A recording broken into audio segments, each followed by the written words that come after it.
الحمد لله رب العالمين،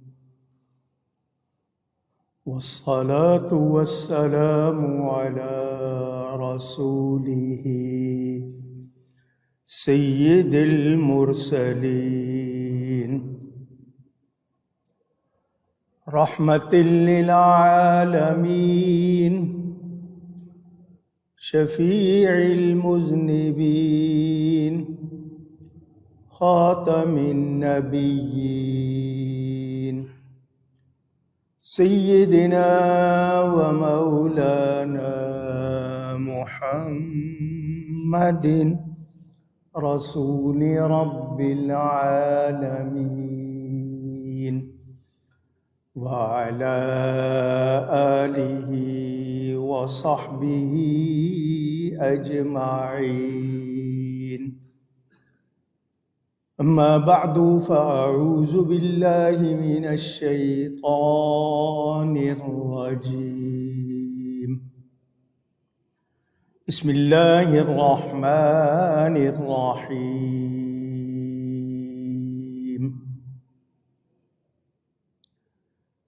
ليكفروا بما آتيناهم وليتمتعوا فسوف يعلمون. أولم يروا أنا جعلنا حرما آمنا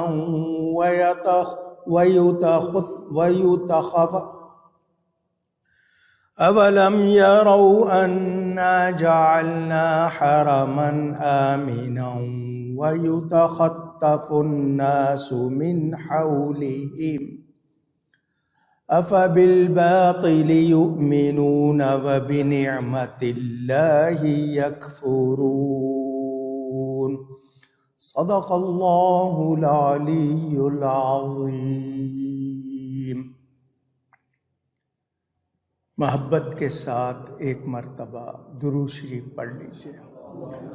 اللہم صلی علی سیدنا و مولانا محمد معدن الجود والکرم وآلہ وصحبہ وبارک وسلم. الصلاة والسلام علیک یا رسول اللہ. الصلاة والسلام عليك يا حبيب الله. الصلاة والسلام عليك يا رحمة للعالمين، وعلى آلك وأصحابك يا شفيع المذنبين.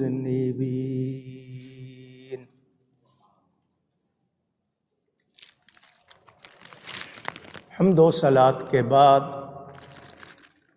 قرآن کریم کی سورۃ العنکبوت کی آخری آیات ہیں. آپ اس کی تفسیر کا بیان سن رہے ہیں. آپ نے سنا کہ ایمان والوں کا کیا حال ہے اور انکار کرنے والوں کا کیا حال ہے. یہ لوگ بت پرست جب کشتی میں سوار ہوتے ہیں تو اللہ کو پکارتے ہیں.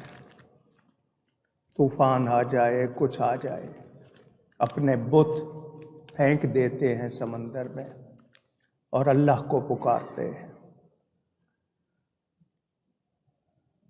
لیکن جب وہ اللہ تعالیٰ ان کو خشکی کی طرف بچا کر لے آتا ہے، پھر شرک کرنے لگ جاتے ہیں، پھر وہی بت پرستی کرنے لگ جاتے ہیں.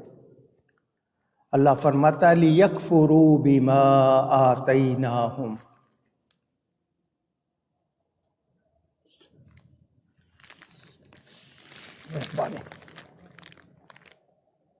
ناشکری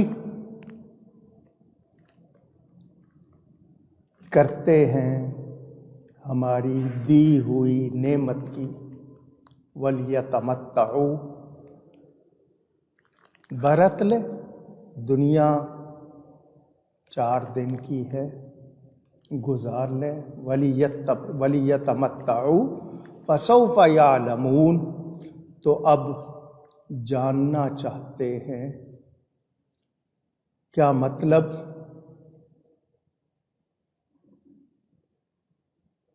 مصیبت میں رب کی یاد کرنے والے ایک قسم کے لوگ، دوسرے ہیں جو ہر حال میں اللہ کو یاد رکھتے ہیں، عیش ہو یا تکلیف ہو اللہ کو یاد کرتے ہیں۔ اور تیسری قسم کے لوگ یہ جو ہر حال میں یاد رکھنے والے ہیں، یہ عقل والے ہیں، کچھ عیش میں یاد کرتے ہیں، کچھ تکلیف میں، اور کچھ ہر حال میں۔ کفار مکہ میں رہنے والے کافر یا حرم شریف میں رہنے والے اس وقت کے مشرک لوگ جو بتوں کی پوجا کرتے تھے، اللہ تعالی نے ان پر احسان کیا، مہربانی کی کہ انہیں وہاں رہنے دیا۔ اس سے پتہ چلا کہ مبارک زمین میں رہنا یہ اللہ تعالی کی طرف سے انعام ہے، مہربانی ہے، اس کی قدر کرنی چاہیے۔ مکہ میں رہے، مدینہ میں رہے، کسی مقدس جگہ پہ رہے تو اس کی قدر کرے۔ وہاں لوٹ مار، قتل و غارت اس کی اجازت نہیں ہے، اس کی گنجائش نہیں ہے۔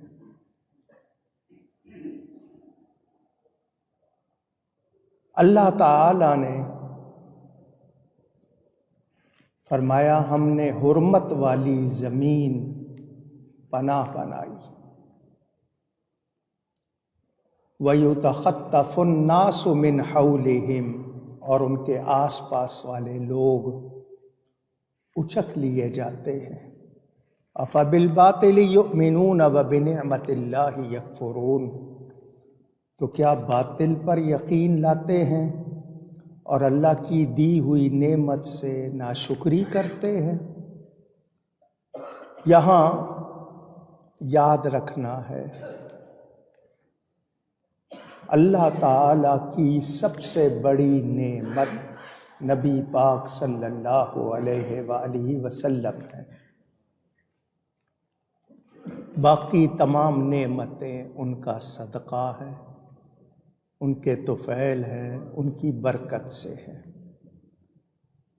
باقی تمام نعمتیں فانی ہیں، حضور صلی اللہ علیہ وسلم اللہ کی عطا سے رہنے والی نعمت، ایمان، عرفان، قرآن، یہ سب نبی پاک کی برکت سے، ان کے طفیل ہیں۔ تو یہ جو کہا جا رہا ہے کہ اللہ کی دی ہوئی نعمت سے ناشکری کرتے ہیں، اس کا مطلب یہ ہوا کہ جو نبی پاک صلی اللہ علیہ وسلم کی قدر نہ کرے، ان کی نسبت کو نہ پہچانے، وہ ناشکرا ہے، اس نے سمجھا نہیں، اس نے جانا نہیں۔ ہم لوگ دنیا میں رہ کر دنیا کی نعمتوں سے فائدے اٹھاتے ہیں، کیا کچھ ہمیں ملتا ہے، کس کا صدقہ ہے؟ کبھی غور کیا؟ کبھی ہم نے دھیان دیا کہ یہ سب کس کے طفیل ہے؟ یہ سب نبی پاک صلی اللہ علیہ وآلہ وسلم کا صدقہ ہے۔ وہ نہ ہوتے تو کچھ بھی۔ مکہ مکرمہ ابتدا سے اللہ تعالیٰ نے اس کو پسند فرمایا، وہ پوری زمین کا مرکز ہے، سینٹر ہے۔ امن والا شہر ہے، برکت والی جگہ ہے۔ اللہ تعالیٰ نے وہاں پر ان کو پناہ دی، رکھا، انہوں نے اس کا کوئی خیال نہیں کیا، وہ نعمت جس کا شکر کرنا تھا نہیں کیا۔ یہاں واضح رہے کہ ناشکری کرنے والا محروم ہو جاتا ہے۔ ہر حال میں اللہ کا شکر کرنا چاہیے۔ ہمیں شکوہ کرنے کی عادت ہو گئی ہے، شکایت کرتے ہیں، شکر کرنا چاہیے۔ اور اس کا وعدہ ہے جو شکر کرے گا نعمت زیادہ ہو جائے گی۔ لَإِن شَكَرْتُمْ لَأَزِيدَنَّكُمْ۔ اور اللہ کا وعدہ سچا ہے، اس میں کوئی شک نہیں۔ ہمارے اندر کمی یا ہمارے اندر کمزوری، لیکن اللہ کے ہاں یاد رکھنا جھوٹ کی، وعدہ خلافی کی کوئی گنجائش نہیں ہے۔ اس حوالے سے ہمیں یہ بات سمجھ لینی چاہیے کہ جب تک امن میں ہوتے ہیں یہ نعمت ہے، جب امن چلا جاتا ہے پھر پتہ چلتا ہے کہ امن کتنی بڑی نعمت۔ تو ہم ناشکری کریں، نافرمانی کریں تو پھر امن رہتا نہیں۔ آج ہم کتنی مشکل کا شکار ہیں، ہمارے لیے کتنی دشواریاں ہیں، اس لیے کہ ہم نے امن کی قدر نہیں کی۔ اس لحاظ سے مجھے اور آپ کو اپنا حال دیکھنا چاہیے۔ صحت ہو قدر کریں، امن ہو قدر کریں، جوانی ہے قدر کریں، تاکہ آگے ہمارے لیے بہتری ہو۔ ہم کہتے ہیں جب کبھی کوئی مشکل آئے گی دیکھ لیں گے، تو مشکل آنے کیوں دی جائے؟ ہم کیوں نہ اپنے آپ کو سنبھالیں؟ ایسا انتظام کیوں نہ کریں کہ ہمیں مشکل نہ ہو؟